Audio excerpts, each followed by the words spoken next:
Sir ପରିଚୟଟା ରଖିବେ। ମୋ ନାଁ ମନୋଜ କୁମାର ମହାରଣା, ମୁଁ ଫରେଷ୍ଟର କୋରାପୁଟ ରେଞ୍ଜରେ ଅଛି। ଏଠି ଗୋଟେ ଆମର କୋରାପୁଟରୁ ଜଷ୍ଟ 5 କିଲୋମିଟର ଆଗରେ ଆମର ଚିନ୍ଦ୍ରି ଗାଁ ଅଛି। ସେଠି ଗୋଟେ ପ୍ଲାଣ୍ଟେସନ୍ ହେଇଥିଲା 2016-17ରେ ପ୍ଲାଣ୍ଟେସନ୍ ହେଇଥିଲା। ସେ ପ୍ଲାଣ୍ଟେସନ୍ରେ ନିଆଁ ଲାଗିଛି ବୋଲି ଗ୍ରାମବାସୀ ଫୋନ୍ କଲେ।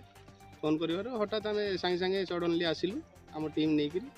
ଆମର ଅତ୍ୟାଧୁନିକ ଯେଉଁ ଅଛି ଆମର ଫାୟାର ବ୍ଲୋର ଧରିକି ଆସିଥିଲୁ।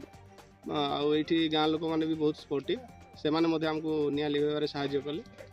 ଆଉ ଆମେ ଏଇଠି କଞ୍ଚା ଡାଳ ସହିତ ସାହାଯ୍ୟରେ ଯେଉଁମାନେ ଗ୍ରାମବାସୀ ଆସିଥିଲେ ସେମାନେ କଞ୍ଚା ଡାଳ ସହିତ ସାହାଯ୍ୟରେ ତାପରେ ଆମ ଫାୟାର ବ୍ଲୋରରେ ଆମେ ନିଆଁଟା ଲିଭେଇଲୁ। ଆଉ ଫାଇନାଲି ନିଆଁଟା ଆୟତ୍ତ ହେଇଯାଇଛି।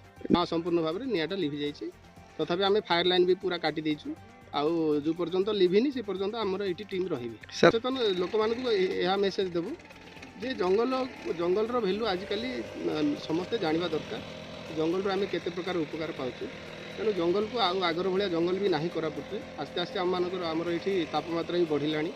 ତେଣୁ ଯାହା ବି ଆମର ଜଙ୍ଗଲ ଅଛି ତାକୁ କେମିତି ଆମେ ବଞ୍ଚେଇବା ଆଉ ଜଙ୍ଗଲରେ ନିଆଁ ଲଗାଇବା ନାହିଁ। ଯଦି ବି ନିଆଁ ଲାଗୁଛି କୌଣସି କାରଣରୁ ଆମେ ସମସ୍ତେ ସହଯୋଗ ହେଇକି ମିଳିମିଶି, କେବଳ ଡିପାର୍ଟମେଣ୍ଟ ଉପରେ ଛାଡ଼ିଲେ ହେବନି। ଆମେ ଗ୍ରାମବାସୀ ମଧ୍ୟ, ଆମେ ପ୍ରତ୍ୟେକ ନାଗରିକ ମଧ୍ୟ ଆମର କର୍ତ୍ତବ୍ୟ ନିଆଁ ଦେଖିଲା ମାନେ ତାକୁ ଲିଭେଇବାକୁ ଉଦ୍ୟମ କରିବା।